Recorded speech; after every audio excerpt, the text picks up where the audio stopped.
Alam mo no, dalawang bagay ang ginawa ni PBBM na nakakagalit sa mga Duterte supporters. Una, ito yung una. Ikaw, Mr. President Bongbong Marcos, hindi ka na nahiya ni VP Sara? Narito ang Balitang Pinoy TV.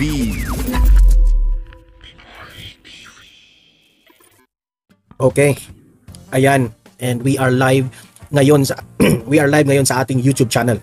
Itong una nating pag-uusapan ay itong si Presidente Bongbong Marcos, takot na takot pala kay VP Sara. Sa kanyang mga latest statement, napapansin ko, takot siya kay VP Sara. Bakit ka matatakot? Kasi manggagamit ka. Ganyan yung mga manggagamit takot na takot. Kasi si PBBM inamin na hindi na raw sila nag-uusap ni VP Sara. No? Kasi nagre-reply siya dito noong sinabi ni VP Sara na nagsorry siya patungkol doon sa KOJC for endorsing BBM. Ngayon, nakita ko sa kanyang latest ipapakita ko sa inyo rin takot ka pala kay VP Sara. Wag kang matakot kay VP Sara, Mr. President. Manggagamit ka di ba? Ginamit mo lang si VP Sara. Nung nanalo na kayo, anong ginawa mo kay VP Sara? Iniwan mo na sa ere. Yan ang una nating pag-uusapan mamaya. Pangalawa nating pag-usapan ay itong patungkol nga sa itong si Torre gumawa na naman ng kwento. Ano bang kwentong ginawa niya? Nagpapamedya. Tapos may nakita raw siyang mga minor de edad doon sa KOJC. Minamalisya niya, hinuhusgahan niya kaagad. Baka raw merong mga trafficking na mga nangyayari doon sa loob. Sabi ni Torion, may programa si Kibuloy, yung Children's Joy Foundation. Imagine that one. Si Kibuloy at yung mga taga KOJC gumawa ng programa para tulungan itong mga bata na ito.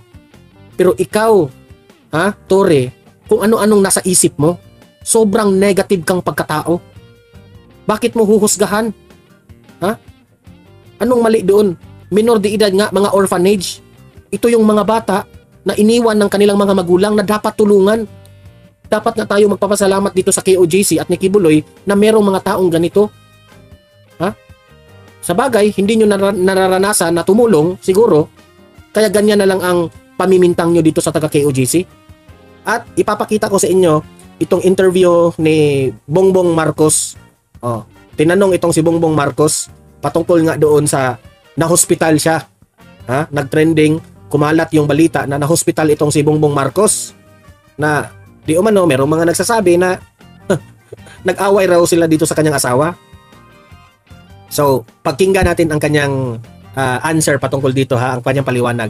Pero bago ang lahat guys, bago natin ito pag-uusapan, help me po na i-like muna at i-share itong video na ito para guys kakalat ito sa taong bayan. Okay, sabay-sabay nating i-like muna at i-share itong video natin, Facebook at YouTube. 1, 2, 3, go! Okay, like and share para maraming makalam. And also guys, paki-subscribe at paki-follow ito para lagi kayong updated sa mga balita na kagaya nito. At ma-notify ang inyong mga cellphones kung meron tayong breaking news. Okay? So, kagaya nito, breaking news ito. So, sabay-sabay natin i-follow, i-subscribe, Facebook at YouTube. Ready? Follow, subscribe. 1, 2, 3, go! Ayan, thank you very much. Ayan. Okay, so simulan na natin ang ating banatan, no? Kasi I am trying to hold my feelings about this na hindi ako iinit ang ulo dito sa mga nangyayari ngayon, pero I am trying, pero talagang iinit talaga ang ulo ko dito sa mga kapalpakan ng administrasyon na ito. So heto, itong si Presidente Bongbong Marcos, inamin niya na hindi raw sila nag-uusap ni VP Sara. Takot ka Takot ka kay VP Sara kasi guilty ka sa sinabi ni VP Sara na merong manggagamit. Diba? Ngayon, hindi mo maiintindihan si VP Sara. Kasi sabi ni VP Sara, sorry mga taga KOJC for voting PBBM. Binoto ka ng mga taga KOJC? Pati si Pastor Apollo Kibuloy, tinulungan ka para lamang bumango ang pangalan mo para manalo ka sa 2022 election. Pero anong ginawa mo? Anong ginawa mo ngayon sa KOJC? Ang kakapal ng mukha mo. Wala kang utang na loob, Mr. President. Di ba? Pagod na mga pulis sa halos kalahating hindi pala yan. Ito. Mali. Ito. No, not at all. The last time I spoke to her was when she handed me her resignation. And we haven't spoken since. Hindi na nagkakausap sina Pangulong Ferdinand Marcos Jr. at Vice President Sara Duterte. Ayon kay PBBM, mula nang magbitiw sa gabinete ang pangalawang Pangulo, nawalan na rin sila ng komunikasyon. Nagbigay rin ng reaksyon si Pangulong Marcos sa paghingi ni VP Sara ng tawad sa Kingdom of Jesus Christ members sa pagkumbinsi sa kanila na suportahan ang kandidatura nito noong 20... Alam mo no, dalawang bagay ang ginawa ni PBBM na nakakagalit sa mga Duterte supporters. Una, ito yung una. Ikaw, Mr. President Bongbong Marcos, hindi ka na nahiya ni VP Sara. Remember, kayo ng dalawa ng kapatid mo na si Aimee Marcos, pumunta kayo doon sa Davao. Pinuntahan niyo si VP Sara doon para to convince VP Sara to run with you. Di ba? Ang kakapal ng mukha mo na pinaran mo si VP Sara bilang vice presidente mo. May kasunduan kayong dalawa, di ba? Bongbong Marcos, makinig ka. May kasunduan kayong dalawa ni VP Sara na kung mananalo kayong dalawa, itutuloy mo ang mga proyekto ng kanyang tatay. Ginawa mo ba yun? Hindi. Ang tanong, Mr. President, bakit? Bakit hindi mo itinuloy itong mga project ni VP Sara sa kanyang tatay? Yan ang kasunduan ninyo. Malaking factor na nanalo ka because of VP Sara.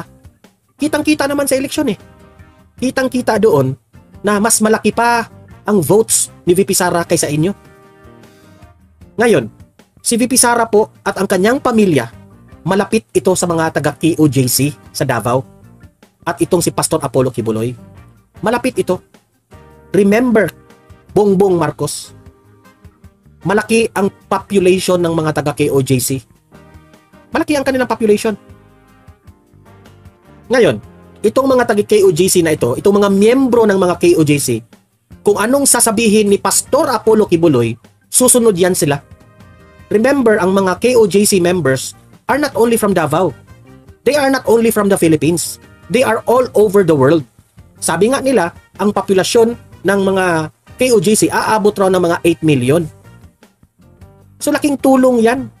Kung yan lahat ng mga taga-KOJC members, binoto ka noong 2022, kaya ka ngayon nakaupo dyan sa Malacanang. Nakaupo ka dyan ngayon.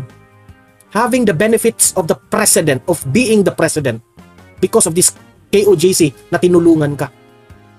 Now, itong si Pastor Apollo Kibuloy na inuutusan niya ang mga membro ng mga KOJC na to vote for you, it's because of VP Sara.